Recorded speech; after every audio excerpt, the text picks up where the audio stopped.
Good evening, everyone. Thank you so much for taking the time to participate in the Black Doctoral Network's second workshop of the 2022 Fall Series.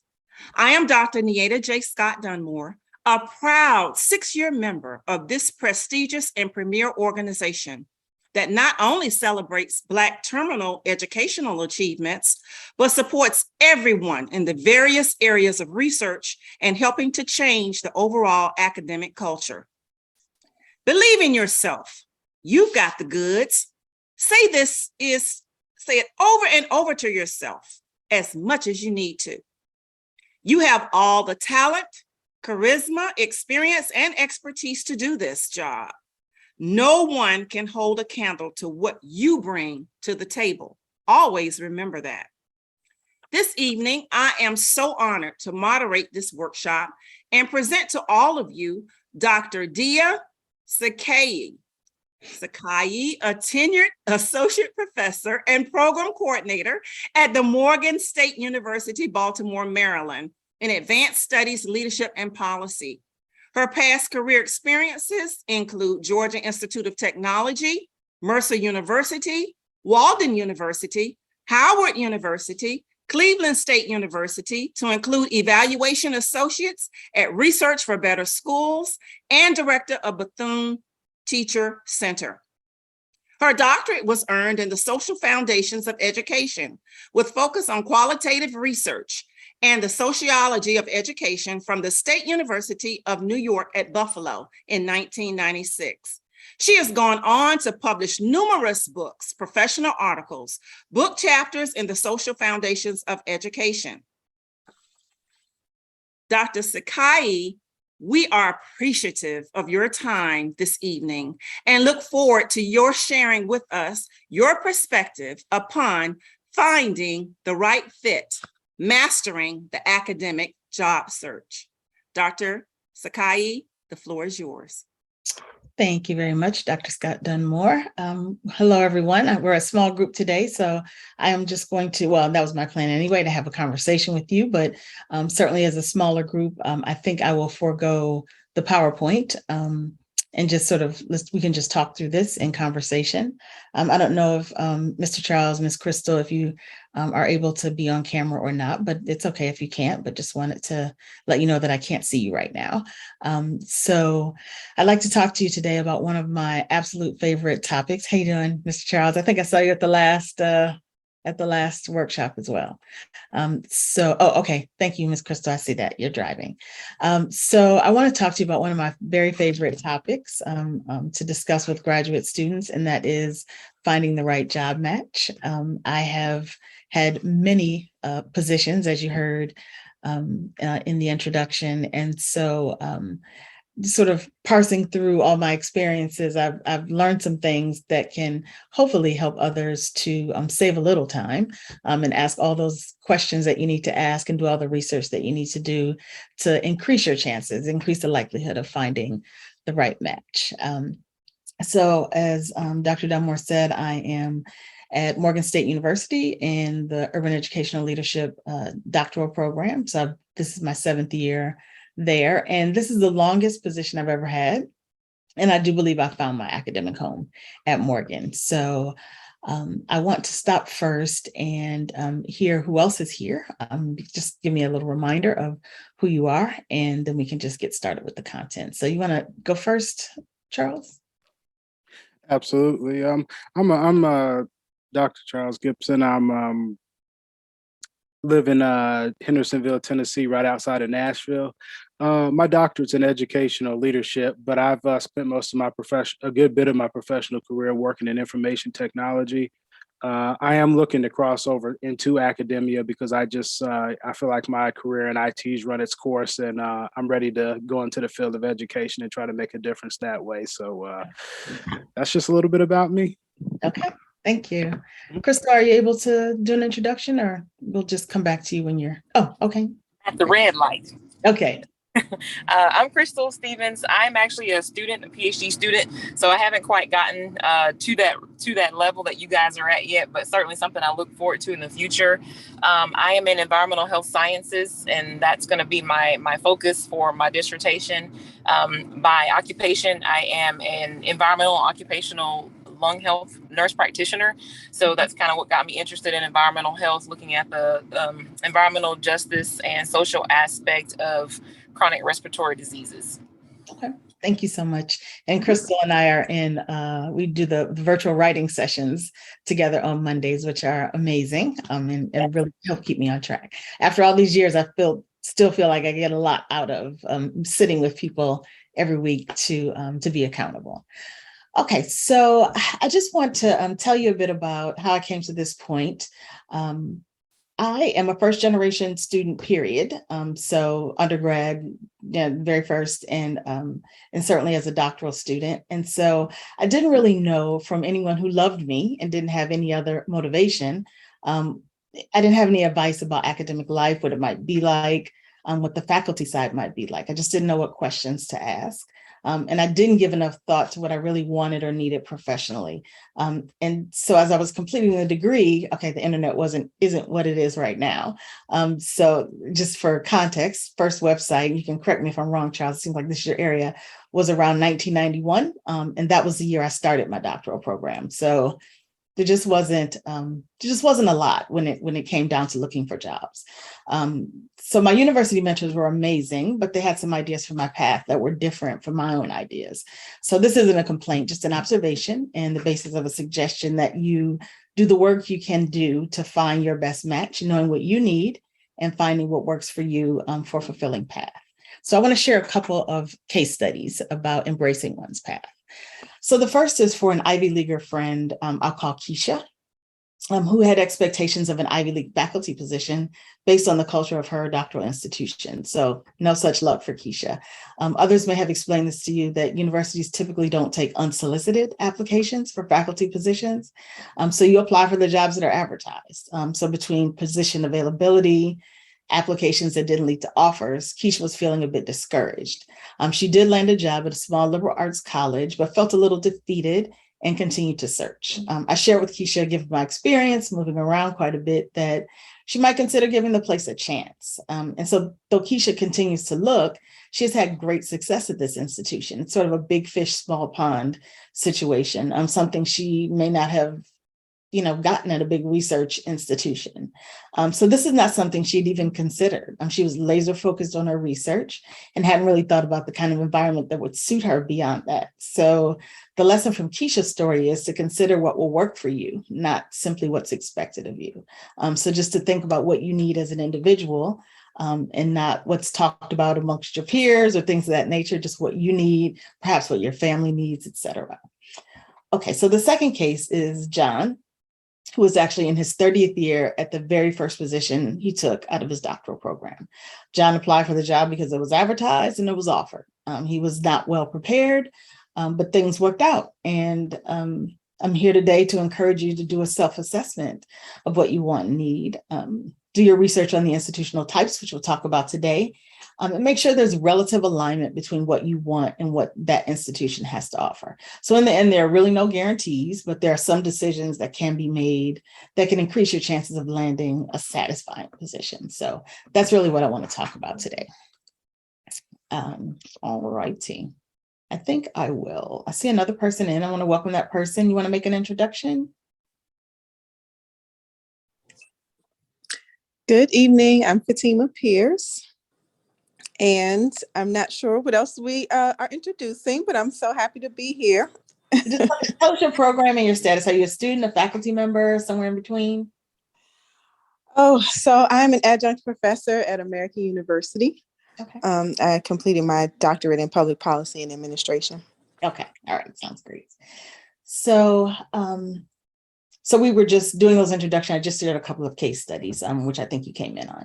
So concurrent with my focus on methodology as my disciplinary area, my background as a first-gen PhD student, in my experience entering the academic profession continues to motivate my focus on doctoral student academic identity development and professional transitions to academia. So I'm really, really excited to be here. My objectives for this webinar are to facilitate a basic understanding of the Carnegie classification system and how it manifests practically. So it sounds tedious, but it really, really is important to know. Looking for a faculty position is an absolute full-time job. And it's really important to really put everything into it in terms of your research so you can have your best chance at success. So I want to facilitate a basic understanding of Carnegie classification because that impacts your life as a faculty member. Like all faculty positions are not created equally. I want to lead you in reflecting on your professional preferences, and I want to share the professional options available to you as a future faculty member.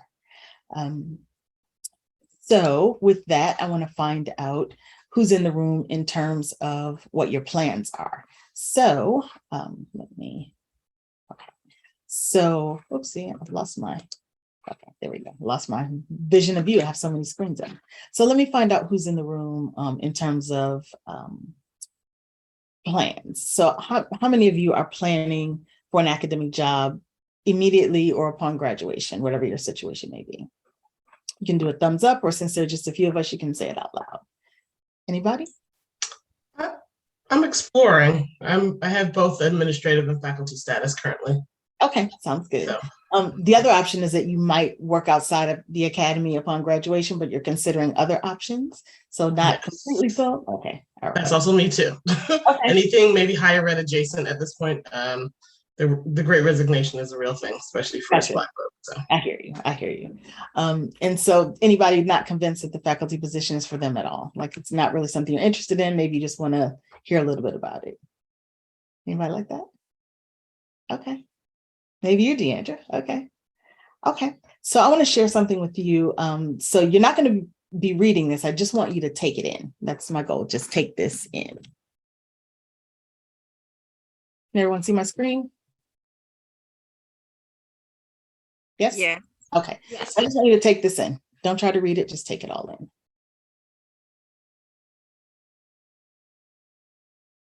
So as you look through, what I'm showing you here are the 3,939 institutions that are currently registered with the Institute for Educational Sciences. This number changes based on whether or not, for example, campuses with multiple sites are counted as one or multiple, campuses with satellite sites, things of that nature. So that's the total number of institutions varies, but this year we're at 3,939. So everybody saw that? The whole point of that is that there is a place for you. No one institution is the same. Even if they have the same Carnegie classification, what happens at those institutions are slightly different. So I am totally on the Chamber of Commerce for like everybody should be a faculty member, because it is like really this fantastic position, especially when you're doing the position you want to do, the way you want to do it. So whether it's, the focus on teaching, the focus on research, et cetera, we're going to go through all those things to find out if there is a place for you. If you're still interested, there is going to be a place for you, but whether or not we can get you to be interested in considering faculty positions. So I'm going to show the PowerPoint now for this next couple of items. Give me a chance to do a few clicks.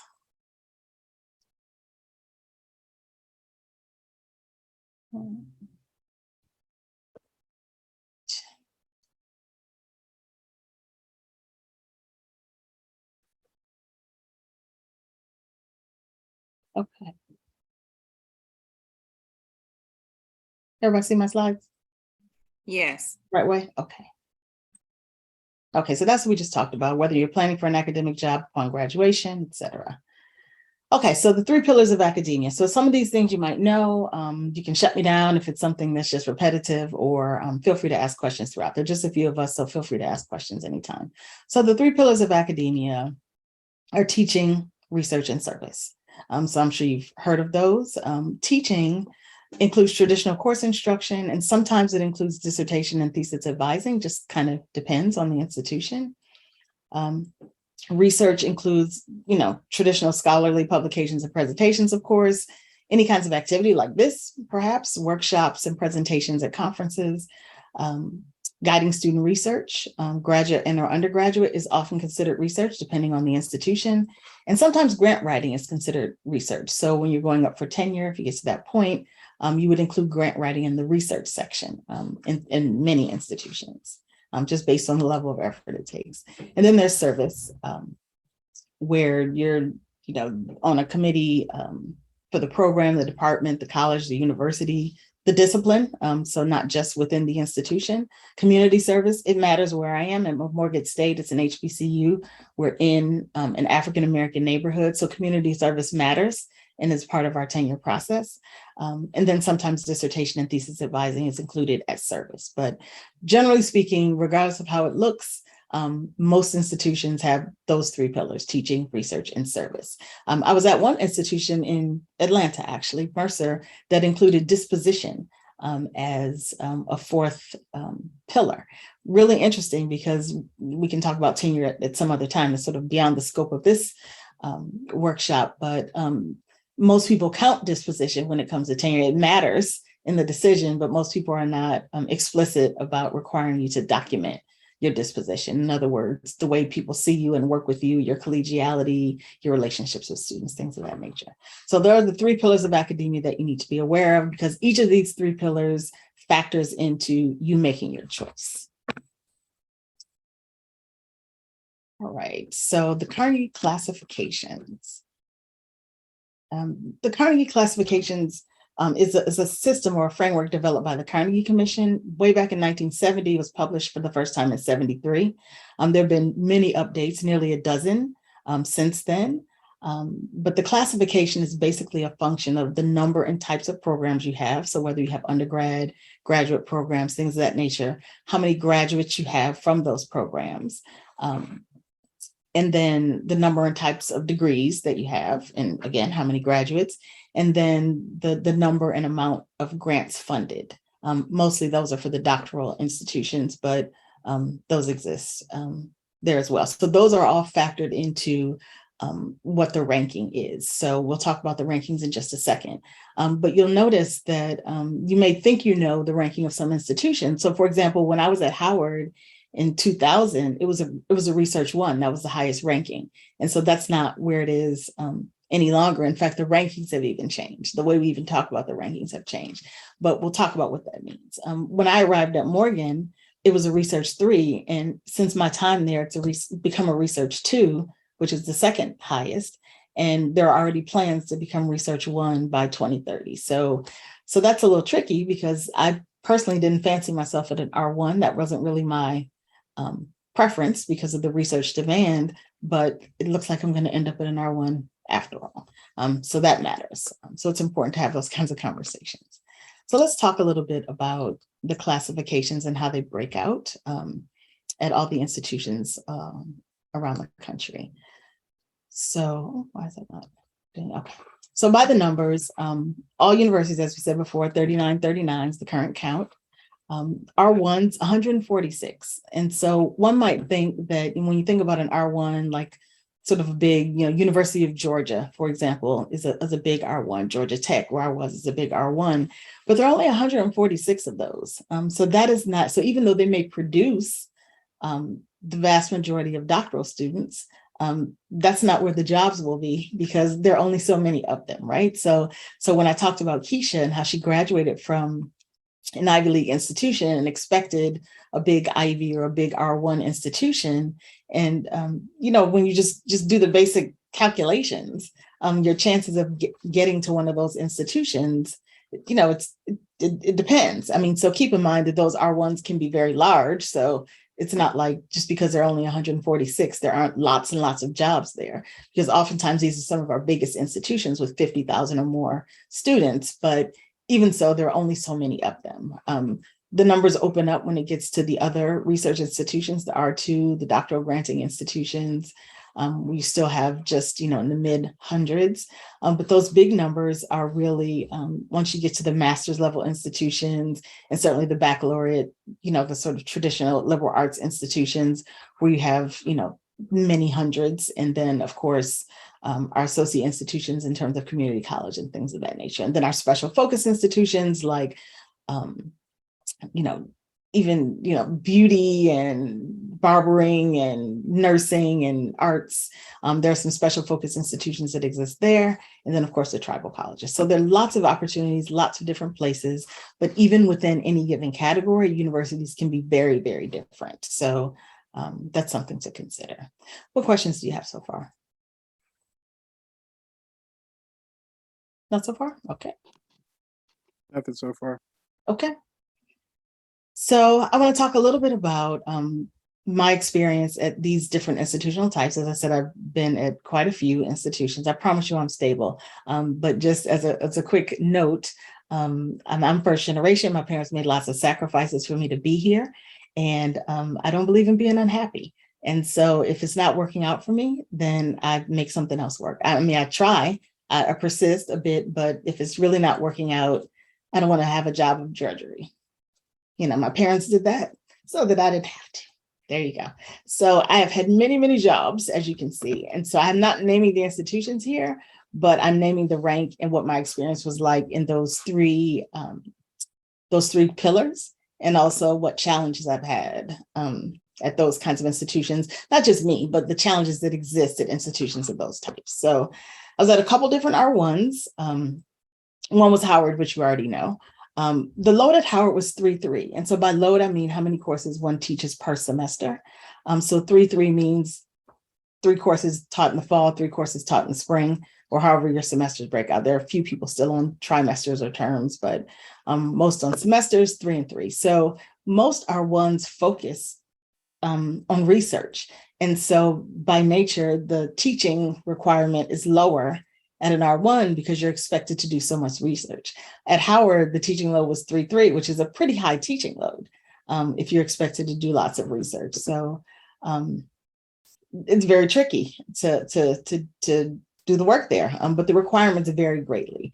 And when I talk about research requirements, that typically is connected to the tenure and promotion process. So how you advance within the academic setting is the focus is based on teaching, research, service, or all of those. I mean, they're all usually included, but there's usually a greater focus on some. So for example, at the other R1, which is a more traditional, huge kind of R1, there was, no defined load for the non-tenure track faculty, which I was at the time, but the tenure track faculty, for the most part, found teaching to be an annoyance. I mean, so they really didn't want to teach too much because they really wanted to work on their research. Many of them had like multi-million-dollar labs funded by grants, and that was the work they were interested in doing. And quite frankly, that's the work that mattered when it came to tenure and promotion. So for me at that particular place, I had some major administrative responsibilities. And so I had a pretty big challenge engaging in anything other than research. I mean, I didn't do,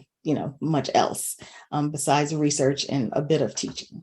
At Howard, there was lots of teaching, but it's a private institution. So that also makes a difference because there's not sort of comparable. Like if you deal with big state systems like the the Pennsylvania State University system or the Maryland State University system, where there are multiple institutions, sometimes there are threads that run through of commonality, but sometimes they're not. So it just all kind of depends. This is why we do our research, right? Because there's nothing that's completely formulaic. So I've been at some R2 institutions. That particular R2 was a union environment, which sort of changes it up a bit more. So you have to think about whether or not it's important for you to be in a union environment. That makes a big difference in some cases, most certainly with tenure and promotion, with salary, things of that nature. So there, for example, people expected about 6 article publications for tenure, whereas at the first R1, you'd be expected to, people would have hundreds of publications before they would get tenure, but a lot of those people were in STEM. And so the nature of publication in STEM is a little different than in medicine or dentistry or education, right? So you have to know all that. You'll learn that about your own field, specifically when it comes to job searches. So you can just see here, just at a glance, that there are different requirements for teaching, research, and service at different kinds of institutions. And then, so I have all of them here. The only place I really haven't taught is at a community college. They're pretty selective there. I'm not sure how much you know about community colleges, but there's sort of an expectation that you've been involved in community college, you have a history with them. So you can't just sort of walk in off the street and get a faculty position at a community college. They're very particular. So, you know, so these are the options or the experiences as I've had them. Other people might have different experiences.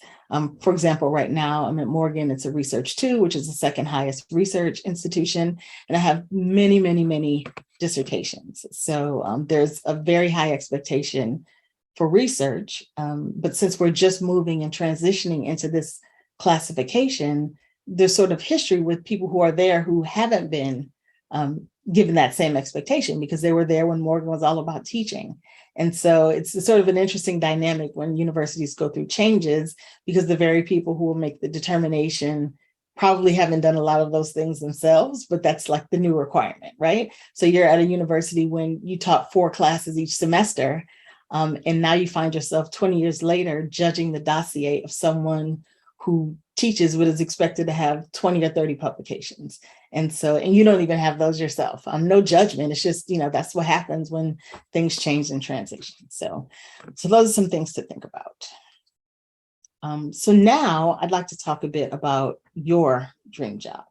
So can you take some time, and actually we're here, let's just be out loud and talk about, you know, the most important consideration for a faculty position for you. Think about 1 or 2 of the most important considerations you would make, or you would have. I'll go first. So I want to teach. I would prefer to teach virtually. Okay. That's one of the most important ones. But I'm open to either or. Okay. And secondly, I would like to teach like my doctor's in education, but I would like to teach that or business courses because I have an MBA as well. Okay. So really, those are like the 2 main concentrations that I have a focus on because being previously in supervisory IT, you use a kind of more business than you do technical skills. Okay. Once you come to a certain stage of your career. So those would be the 2 things that would be wrapped up in my dream job, virtually and business or education. Okay, sounds good. Anyone want to weigh in? Most important considerations for a faculty position. I have no idea, Okay. but I'm at UAB, which I think is a research Crystal, institution, and I'm sorry to interrupt you. I'm a nurse. Crystal, I'm sorry to interrupt you. I'm not sure if that's just my audio or that. Crystal, we're having trouble with your audio. If you want to take a minute to type in some highlights and we can try. Oh, you sound like you're better. Can you try it again? Am I breaking up? Yeah, you're good now. Now you are. Can you hear? Can you hear me now? Yes, that's perfect. Okay. I was gonna say what my idea of research was and what I have kind of gotten into aren't on the same page. Okay. One of the things that I found is that at UAB, one of the, I guess you call it a requirement, is like grant funding supporting up to 75% of your salary. And that blew my mind because that was not my idea or intention behind what I thought was a profession of helping. So that's why I'm not 100% sold on if academia is quite for me the way I thought, because I want to do the work. I'm not trying to pull out on the work, but I don't want the pressure of having to secure that amount of funding when, from the things that I've seen at my university, which I think is a Research 1 institution, the same people continue to get funded over and over and over. And so that pressure doesn't feel appealing to me, I guess, at this early stage. That may change. Like I said, I'm still a student, but it's a serious consideration, which is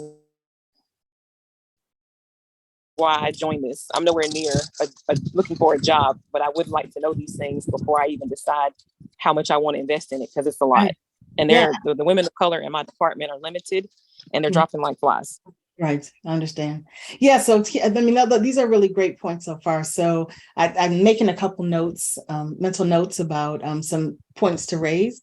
But again, Crystal, there are almost 4,000 institutions. Not every one of them is going to require that same effort in terms of grants, although I think the institutions are generally trending towards grants. And now I've often joke and say, like, so you don't even want to pay me? Like, so you want me to make my own salary? Make my own money. Everything else, I need to make my own salary. But I mean, in many places that is the case. And there are other places where it's not as much of a focus because of the nature of institutions. Like, for example, I'm in ed leadership. People aren't really funding ed leadership research, okay? They're funding STEM research, but I'm a big proponent that I don't want to write to the grant. I mean, I want to do the work I want to do and get that funded. I don't want to make up something to do just to chase the money, that kind of thing.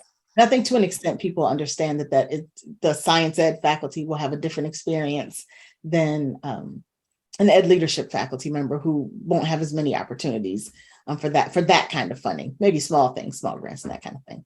So, okay, so thank you for those two comments, and we'll get to other people, but I want to go through a few of the questions I want you to consider as you think about positions. So one of the things is just your overall work life. So we're going to assume that you find a position description that approximates something you are interested in and able to do in terms of the content. And so what we'll talk about assumes that and goes beyond that. So in terms of overall work life, research preferences. So here are some of the options I'm presenting that think about whether or not you thrive in a publish or perish environment, meaning either you publish or you're out. So FYI, if you're in a tenure track position and you don't get tenure, typically what happens is you're issued a 1-year terminal contract, and then you're essentially that's all for you. And so it is pretty high stakes. And so it's important to know what the requirements are for those stakes. And so in terms of research, essentially it's publish or perish, meaning there's a very high demand for research. And if you don't do that, if you don't publish, you perish, there in the term. You might want to publish regularly, but without pressure. So you might enjoy research, but you don't want the pressure of having to publish a certain amount. You might be interested in publishing occasionally when something interests you, when you have the time. And you might not be interested in doing any research beyond the dissertation. Maybe you want to go to a teaching institution. I can tell you that there's hardly anywhere where research is not done, but I think the way research is defined can differ. So at a Mercer, where I was in Georgia, they valued highly research with students. So, they just saw that as, more important to mentor students into the research process and to publish with your students, as opposed to a single authored publication at a really selective journal. So that was just the nature of what they were doing at that time. So think about your research preferences and where you think that you might fall in terms of what you want to do day to day with research. Then, of course, there are teaching preferences. We talked a little bit about load, and load is usually expressed in terms of numbers, 4-4, 3-3, 2-2, 1-2. There's all kinds of loads, but they're referred to the semester and the number of courses you teach. So some people might want teaching to be a primary focus and will welcome a 4-4 teaching load. Some people enjoy teaching and research equally. So I want to do a little teaching, but I want time for research. Some people, it's really about the research, and I want to teach once or twice a year because I want to stay connected. And some people want to teach as little as possible and just do research. And I think there's a place for all of that. Questions about overall work life? Any other comments about overall work life on teaching preferences? Do people think they want to teach a lot or focus on research, maybe have a balance? No, I like option B, the half and half, the teaching and research equally. Okay. That's the one I'd be a fan of. Okay. Yeah, so there are definitely options about that. Opportunities out there. I'm not advancing for some reason. The second item is location, location, location. That's the key. So you might find this job that reads nicely and you realize that it's somewhere you've never heard of. So what about that? So think about the city where you live. Do you want to be anonymous? Do you want to be huge and just, sort of meld into the big population? Do you want to be a town with more than one target, but not, but a manageable town? Some people like the college town feel. It's just, sort of a charming feel. Place clears out in the summer, and there's the excitement of welcoming students back in the fall. Do you want to live somewhere remote? You're living up in the mountains. You want people at the local diner to know your name. You want to just have live in a small kind of town. Do you want to live in a chocolate city? Is that important to you? That you live in a city like DC or Baltimore, or some cities that have lots and lots of Black folk? Something to think about. I often say that getting the faculty position, I'm a football fan, is like getting drafted. And so you go where they draft you. Because it's like, you don't get to just say, hey, I've always been a Buffalo Bills fan, I'm gonna go ahead and apply for a job at the Bills. You wait to be picked, essentially. And to some extent, that's what the faculty position is like, in the sense that you need to apply for a job that's been announced. You don't just send an unsolicited application. So that's the city. So think about any thoughts on the kind of city that you need to be in? I like the first one. I'm huge and I want to be anonymous. Okay. Any small town folk out there? Chocolate City. Okay. All right. There are plenty of them. Okay. So there's the city, but then there's also the campus. So, we have these mega campuses with 50,000 plus students, with Psych 101 classes that have, 500 people. That was the kind of institution I attended, where you just kind of go, it's not required for you to be there. You just show up and take the notes, that kind of thing. Or there's a sort of a large campus, the benefits being the options and the opportunities on larger campuses. There's that medium kind of campus that's sort of a mix of the opportunity of a big campus, but the intimacy of a smaller campus. There's much smaller campuses, and anybody interested in HBCUs, our campuses tend to be a little smaller, although Morgan is a bigger campus. We have like 8,000 students. I think Morgan, Howard, maybe Tuskegee, maybe Clark Atlanta have sort of larger numbers of students. There's that intimate under 500 campus where the president knows students, president knows you, that kind of thing. There's HBCUs and other kinds of special campuses. Any thoughts about campuses? Have you given those things thoughts?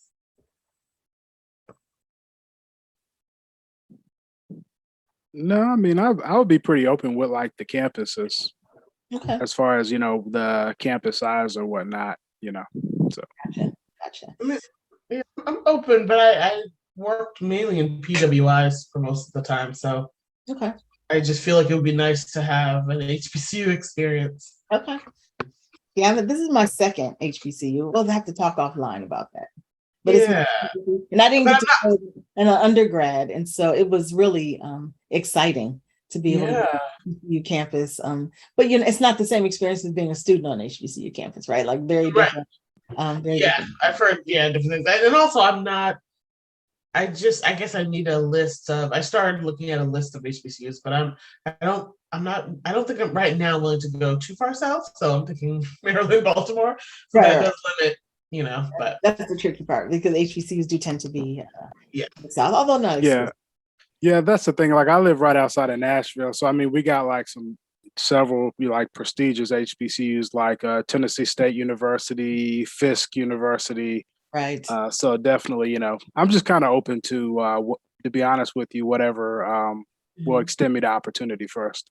Okay, cool. And that, in some ways, that's the way it is, right? Like you might put out, applications take a long time to do for faculty positions. And for me, all the things I'm talking about with you here are things that I research about every single job before I even decide to apply for it. Like, I don't want to waste my time. I don't want to waste their time. And so if I find out that it's in a small town, I'm probably not going to be as interested, right? So it's important to know yourself, right? So these are all things that you do to research the job before you even decide to apply. So then there are the work-life details for your department and your colleagues. Do you want to be a big fish, small pond, or the opposite? Do you want to be the only expert in town, or do you want colleagues who work in your area of interest? That's easy enough to research. You're just pretty much getting on the website to see, what who does what in your field. But that's an important consideration that some people don't make, because if you're the only one, I mean, that might mean lots of attention and lots of opportunities for consultation, but it also might mean you're called on all the time for everything, to the point where, what if you change your interest? You might, you might not, you might find a little resistance to that. In terms of the program, large, medium, or small programs, think about the number of students that are accepted per year, mix of grad, professional, and undergrad students. So you want both of those experiences, availability of research, teaching assistants, class size, advising load, program level service obligations, to the extent to which you have to do non-traditional classes like labs or practica, internships, studios, things of that nature. Those take a lot more out of you than a standard class. So it's just something to consider. Some people thrive on that. Some people feel overwhelmed by it. So it's just really important for you to know what works for you. Dr. Sakai, this is Nita. Crystal mentioned in the chat that she cares about the technology on the campus. Right. That's important to her. Yeah, absolutely. And that, I'm sort of, I didn't actually mention technology in particular, but it sort of is connected to physical space and what's there. So in terms of physical space, you need, in terms of your office space, even in those resources. I went to one position. It just never even dawned on me to ask if I'd be sharing an office. It literally never crossed my mind. And then I walk in on the first day. I'm like, well, who's this guy in my office? He looks mighty comfortable. Well, that's because it's his office too. It was horrifying for me to have an office mate, just because it was nice to be able to have someone to ask, show me the ropes. But by the same token, there was never any privacy when I met with students, when he met with students, when I just wanted to get work done. And he was pretty social too. And Dr. Taylor mentioned in the chat that location, work environment, and office culture meant a lot to her. That kind of feeds into what you just said. Very nice, very nice. And I'm going to show you a couple ways to try to dig into that, to find out. Some of these things are easy to find in public. Some things just aren't. So for example, you might search the buildings where your program is housed to just get an idea of what the space looks like, what the resources look like. Obviously, that's a question you would ask in an interview, but when we're talking about before the interview, you might not have the same kind of access, so you have to kind of dig it up online. Some people can share, it's no big deal. The mode of teaching, someone mentioned this earlier, if you're a person who wants to be face-to-face, that's something to consider. Some people want to be remote. I think I heard someone say that, being online, needing that flexibility. Some people want to be hybrid. I think that probably the way we answer this now is very different than we may have answered it 3 or 4 years ago. But those are things to talk about or to think about. So you can certainly check the course schedule to find out online offerings for courses in your target program. So that's the kind of detail that I really look for when I'm even just deciding whether or not to apply. Then there's the diversity. Think about whether you can adjust to any environment. You'd rather not be the only, if you want to be in the majority, if you want to be in a very diverse environment on purpose. So think about the city, campus, department, and students when it comes to diversity and how important that might be to you. Yes, I think that can be really important, thinking about how you may feel in the environment, thinking about, can you actually thrive where you are the only? Is that a situation that you want to be in and that you want to have, those type of situations and deal with? Because you got to think about your mental health and all other types of aspects of your health. So I think, thinking about those type of points, even though I think it's good for us to be in the room where we can, but then also the same token, thinking about, our own health and our own well-being. Yeah, that's absolutely real. I've been at PWIs where I've just gotten full-on bullied. Or if, on the other hand, if you're not bullied and people respect you, but every student of color comes to you for everything. And then, so you're so focused on advising and student relations that you don't get to write, or maybe don't put as much time into the teaching as you want. And it's just sort of a catch-22. And so being an HBCU, absolutely, I don't care what else is going on with the politics, where it felt like a hug. Just where everybody was basically supportive, no matter what the politics were. It's still there's that element there. But then some people feel like they want to be at an HBCU to serve Black students, but I think Black students at PWIs need us just as much. if not more sometimes, to be that person who's there when they're the only, or if they're, not in a really good situation. So, So I actually kind of got a little situation about that now because I've been working to try to get on at a local university here. It's a private university, and they they extended me the job initially, but they extended me a figure.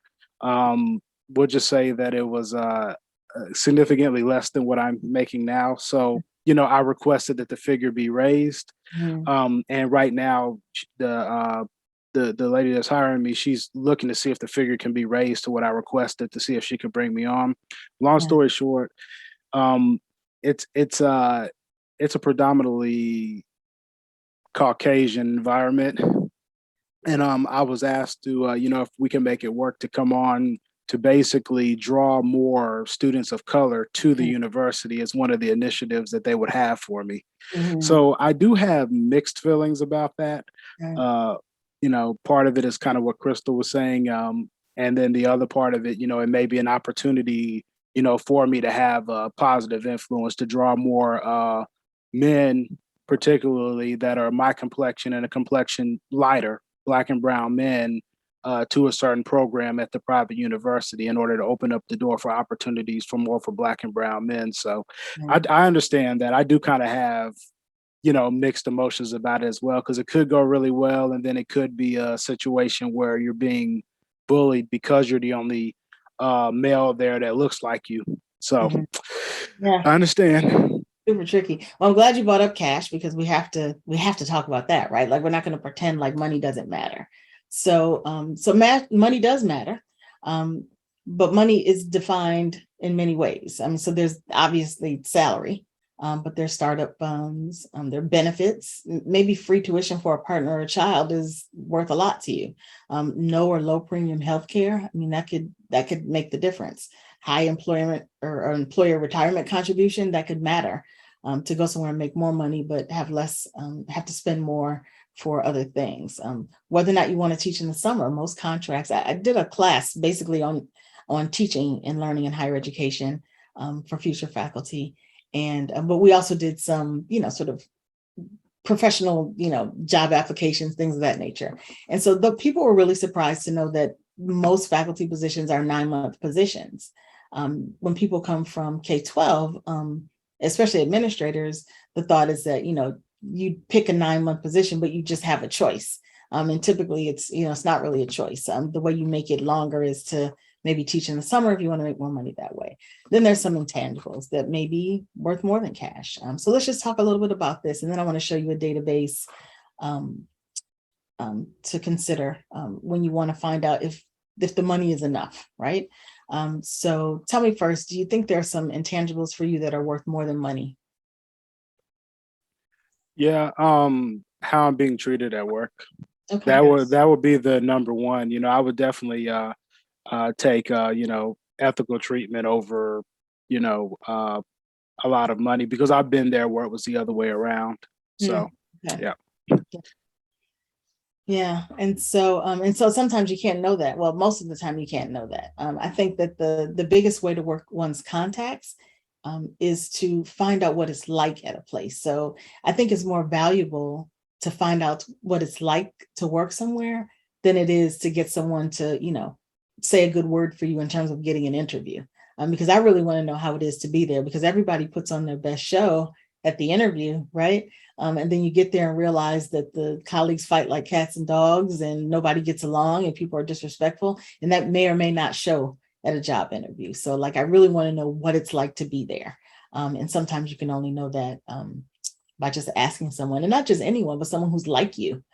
So we all have a friend, right? Who, like you're the trouble, friend. It's not everybody else. You're the one that's making it miserable for people. Maybe that's not the friend you ask. You need to ask someone who's like you, right? Someone who perceives things in a similar way to you, and to see how they might think about the environment somewhere. But it's these things are all important. I mean, salary obviously is the foundation of things. But you really should consider some other things. And I want to share a resource with you here. Let's see.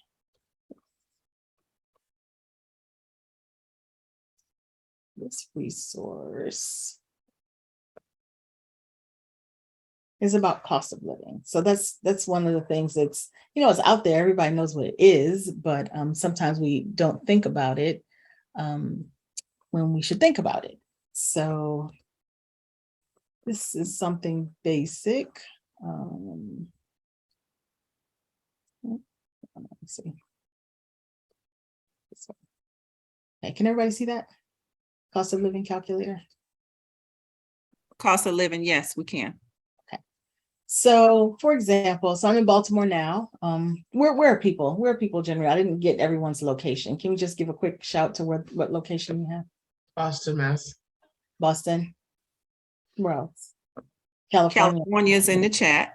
Okay. Florida. Okay. I'm Music currently City. by Siri. Okay. So let's do, well, somebody just said Boston. That came up first. I don't know why that's there. So in Boston, Mass, imagine that you are, I don't know, as a doctoral student, maybe you're getting a fellowship, you're making $50,000. So what are your guesses to what you'd need in, I heard New York, what you'd need in New York? I mean, Boston and New York are both pretty expensive places. What's your best guess on what $50,000 in Boston? What do you need to live in New York to live the same way? What are your thoughts?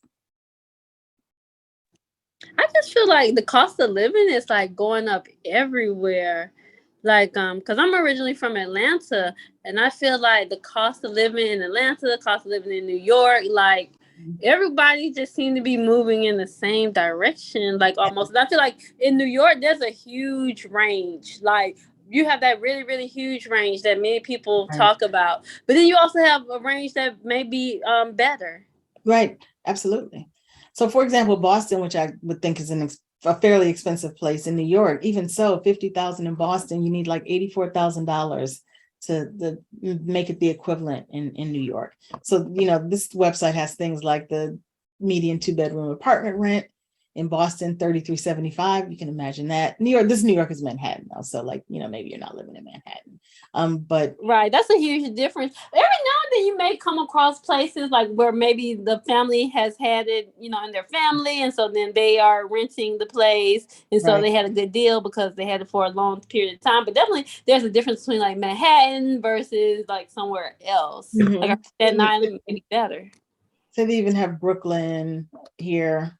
So even in Brooklyn, I mean, so that's an improvement, certainly, right? Like needing $61,000 to live in Brooklyn the way you would live in Boston, if you consider that good living, right? So maybe that 50,000 wasn't enough in the first place. So maybe that's not the basis of your comparison. So you might want to, but it might be something that so it's really important. So say all this to say, to not be lured by a great figure before you know what that's worth in that particular city, or to not be deterred by a figure doesn't seem like enough until you know what that figure is worth in that particular city. So just something to consider. Also the tax rate, because in the South, you don't pay as many taxes, but in New York, New Jersey, you pay more in taxes. Yeah, absolutely. And so that's the thing though, is to do that work to find it out.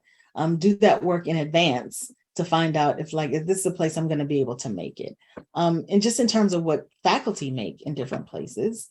So somebody shout out a university that we can enter and to see what faculty make at that university. And this is important both in deciding whether or not this is worth your while, but also in, and I can show you something more specific in terms of comparing actual faculty members. So this is just average. It doesn't include medical school, dental school. It doesn't include those higher, sort of outliers. So this just includes academic positions, and these are 9-month salaries. So does anybody have an institution of interest? Fisk University. Let's see what Fisk is talking about. So at Fisk, you have some really handy numbers here too. So the orange line is Fisk, and the blue line is all Tennessee private four-year institutions. And so this is for all ranks, and the average salary for all ranks at Fisk in 2020, $52,340. That's kind of scary. But if you go in to see what assistant professors, which is the first position, entering after the doctorate typically is, wow, so this makes a statement to me that maybe there are not a lot of raises there. If the average is so close to assistant professors. Associate is that first rank after assistant professor, and why it's lower, that's really interesting. So that's probably saying something about retention, that maybe people come in at a certain rate and then either they just don't, either there's some salary compression going on or people leave and so they don't get to associate or whatever the case, and the associates have been there for a while. So that's pretty scary. You can also adjust for inflation, which is not as impactful. We're just in 2022 right now. You can also compare men and women. So that's men, let's just see what it looks like. 54,773 for men, associate professors. And wow, that's a big difference, $8,000 almost, the difference between men and women. So that might, that might be something you need to know. And just in terms of that, not to suggest that there's something going on like that. Do you think that women tend to not negotiate, whereas men tend to negotiate, or maybe men are offered higher salaries versus women? Yeah, so from what I've studied, I've done some research on the way we determine salary. What happens is that, yes to all that, right? So that women tend not to negotiate as much, and then men are often offered higher salaries from the beginning. And then there's like sort of the feminization of a field. So even men in a field that is quote unquote feminized, the salaries tend to be less. So for example, it's suggested that once a field is 30% women, it's become feminized. And so the salaries tend to be less in such a field. So part of it is that I'm not as familiar with FISC to know what areas they have. So I don't think it wouldn't matter if there's a med school, but is there engineering, for example? So engineering faculty will bring up the average. I'm not sure what FISC has in terms of that, but that is jarring. 46.9 is pretty jarring for a 9-month salary for a tenured associate professor. But it's there. That's information you should have. FISC is private, correct? I'm not 100% sure. I know they're HBCU, but I'm not sure if they're private or public.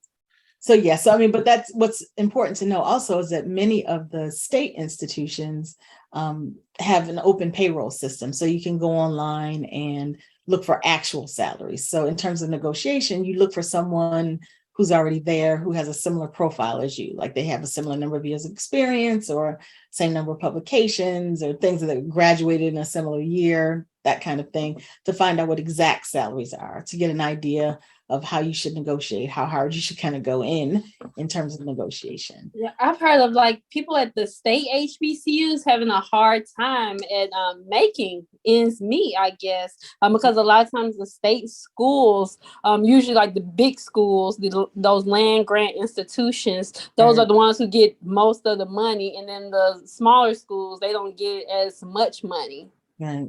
It's tricky. There's all kinds of things going on. So for example, Morgan is part of the state institution, but we tend to get, lately anyway, we've probably gotten 12.5% raises over the last 9 months. I don't know why so much. Maybe that's something that's happened before, but yeah, it's really crazy. We just got a surprise raise 2 days ago. But it's you just have to do that investigation, right? You just have to do that work. What you should also look at is if there's something going on at an institution. AAUP is just an association. I guess it's based on size, because Morgan State it's a large state HBCU, right, but you have a smaller state HBCU. Yeah, but this was an across the state thing, right? So sometimes you benefit from being part of the state because things that happen at the state happen for everyone. Not to say that we all have the same salaries. We certainly don't have the same salaries as College Park, but we all got a raise. So that's just something to consider. Sometimes there are things going on at institutions. AAUP is the American Association of University Professors. They have a union arm, but this arm here is just an association. It's just a group of like-minded people who are concerned about fairness in education, in higher education, but they keep a censure list. And so that's just a list of institutions that are sort of highlighted for practices that are not in keeping with the values of AAUP. And so you can see a list here. I'll share with you the PowerPoint so you can have links to all this. But, I like to take a look to see if a place I'm applying showed up on the censure list, how they dealt with it. I mean, because anybody could show up, right? I mean, part of it is how you deal with it, how it's remedied. I mean, you prefer them not to be on the list at all. We saw those 3,900 universities, and this is the total list of censures. So obviously it's not that much. So I'm not sure if I am willing to be at a place that made this very special list, but it's something to look for, right? There are also some informal things that, some people like, some people don't, like universities to love, universities to fear. Those are wikis where people just talk about like their interview experiences. And sometimes people say, I had an interview at the Naval Academy. I didn't get that job, but what a spectacular experience that was. How kind they were to me. I told the dean that was the best rejection I've ever gotten, like ever. It was just a fantastic environment. There are other places where I actually took the job and it was just rocky, just getting reimbursed for your interview or just things of that nature. So if you're interested in that kind of thing, you can just search universities to hate, or I'm sorry, universities to fear, universities to love. Where you can hear about those sort of informal experiences. So yes, so I'm going to stop sharing now. So essentially, that is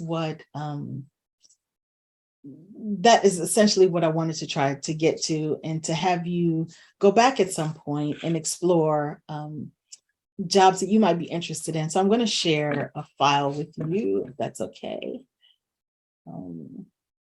Computer.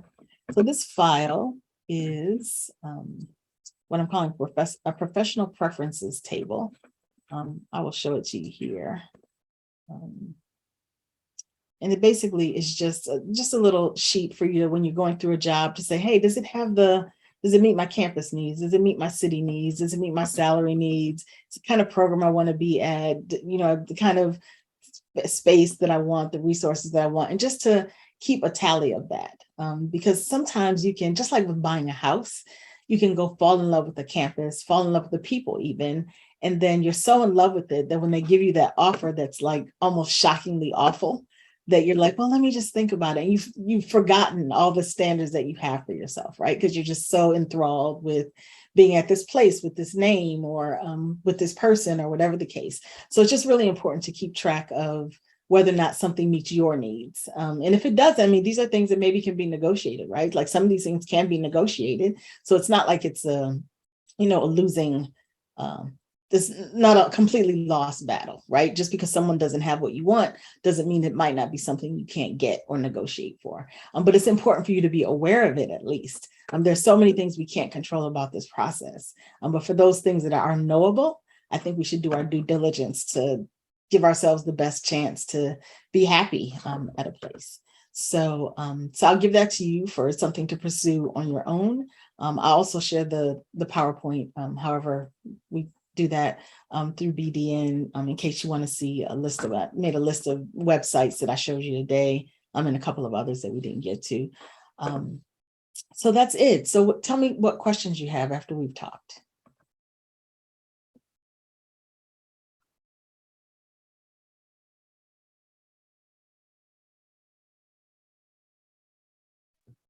Great presentation. You had actually already answered something that I had kind of lingering in my head, which we went through kind of those contributing factors. I was wondering, overall, what were some of the key factors that people consider when looking to work in higher ed, or even specifically for these more academic jobs. So for me, you kind of went through it more thoroughly than my brain had processed. So thank you. Thank you. Also, I think it's important to know what a university stands for. Like, what are their pillars? Because some may stand for service, and that's really important to me. Do you value service? What are your values? I think that's important to consider too. Nice. Yeah, that's a great point. That even filters into the tenure and promotion process, right? So at Mercer that I talked about, they made dispositions part of the tenure dossier. You had to document how your relationships are with your colleagues, with other people. What are people saying about your work, about your ethics and things of that nature? So it's scary in some ways, right? Because that's not what we usually talk about at work. But realistically, when people are looking at your dossier, they're looking at your CV, they're looking at your presentations, but people want to know, do I want to work with this person forever? because essentially that's what tenure is, right? So of course they're considering your personality and your commitments and whether or not you show up to committee meetings and do your part. I think Mercer just kind of had the courage to just ask for it, but other people are most certainly talking about it as well. So thanks. Any other I questions? had a question. Please, Derek. I've been in K-12 and trying to cross over into teaching pre-service education classes. I've gone through some interviews. Some have said, it's all about the research. Some have said it's all about the experience. What exactly is the thing if you're crossing over from K-12 in a higher, what are the most important things you really should look for? Yes, are you teaching or are you in administration? I'm an academic advisor now. Oh, okay. I had almost 10 years in K-12. Okay. And so the tricky thing about K-12, so I'm in education, so I can definitely answer this one, is that ideally when you start the doctorate, you should be thinking about where you think you want to land, because it is tricky. So a lot of times my students who are mostly really experienced teachers or even principals, assistant principals in the superintendent's office, central office, that kind of thing. And they always say that, you don't make anything in higher ed. And I'm like, well, that's because you're comparing your 25-year administrative salary to a brand new assistant professor salary. Now, of course, that's not the same. The assistant principal maybe should be compared to a department chair. And I think you'll find that salaries are quite comparable. But what ends up happening is that people don't necessarily think about where they'll land. And they're like steadily progressing in K-12, making more and more money in K-12, and then getting further maybe from their research, right? And so I think prepare yourself for the shift. It is a financial shift if you've been there for a long time, but kind of target programs that are professional programs that really value your experience more. So EDD programs tend to value the practical experience, because when you're pursuing an EDD, you want to hear from a person who has had some experience. You don't want to just hear from a person who can tell you what the theory is or how the theory might apply. You want someone with that experience. So I think picking places that value professional practice. And you can sell your practice along with, your dissertation. I mean, what you also, I think if you have even the smallest inkling that you might go to academia, that you need to try to publish something from the dissertation. So you can show that maybe I don't have as much as the next person, but I have the potential, because many positions will ask for a documented record of publications or the potential for publications. And the best way to do that, we all have to do a dissertation. So that's not really documentation. The documentation is that you can take your dissertation to the next step. And so there are plenty of places that are sort of new faculty or doctoral student friendly, just so you can show that, yes, I'm willing to do research, but I have all this great practical experience that your students are going to want from me. So I think that's the best approach. But feel free to, I'm happy to put my email in the chat, and feel free to reach out. Morgan actually has some positions now. So it's a really great time to be at Morgan, because we're making all kinds of changes. We're hiring lots of people. So we have multiple positions in the School of Education right now, but across campus really. So put my email in the chat. I am on sabbatical this semester, so forgive me if I don't get back to you immediately, because I'm trying not to, trying to be on sabbatical and do my research. So, but feel free to reach out if you have interest in, jobs that you see on our website or things of that nature. Feel free, or if you just have questions. I think we're at time. I don't want to go over, so. Yes, we are. And thank you so very much, everyone. And as you see in the chat, and also Dr. Sakai just mentioned that she would send the PowerPoints with the links to BDN. And so Dr. Taylor will get those, and we'll get those out according to her schedule, which will be pretty fast, I know, because we have some other bigger fish to fry. And of course, it will go out with the recording. So think on this.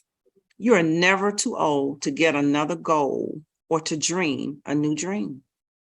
In every success story, you will find someone who has made a courageous decision. And we see all of the courageous decisions that Dr. Sakai has made in switching academia from university to college to university to college, back and forth. And also she has now found her sweet spot at Morgan for right now. So, Dr. Sakai, on behalf of the founder, leadership, and members of the Black Doctoral Network, we sincerely thank you for your enlightenment, information, and also sharing your experiences in helping us to find that right fit in the academic job search. We wish the very best in all of your present and future endeavors. And thank you for sharing your email address. And we will definitely oblige, of course, with your sabbatical. Thank you. Everyone on this workshop, thank you so much for participating in this workshop, which is our second in a 6-part fall 2022 series. Please visit us on all social media platforms and our website for further interest and information on how to become a member so that you may continue to share, seek assistance, and support in your future educational aspirations, as well as your present ones. Membership in BDN does have its privileges. Do consider also joining us in Atlanta, Georgia this month, October the 27th through 29th, for our 10th annual national conference and anniversary celebration. It is not too late. We'll make absolutely sure it's never too late. And if you can, maybe you can only attend the meet and greet or the network resource and recruitment fair, which is offered, and or the culmination gala. We welcome you wholeheartedly. The third workshop in this fall series will be held on October the 18th at 7 p.m. entitled Dissertation Divas, Mentoring for African-American Women Doctoral Degree Students. And of course, you may register now for this dynamic workshop as well. And remember to always just let us know how we're doing. What would you like to see? Because we would definitely want to do the things that we know that you need. May you all have a wonderful and safe night. And we look forward to seeing you all again very, very soon. And also on the membership list of the Black Doctoral Network. Godspeed to all of you and good night. Thanks, everyone. Good night.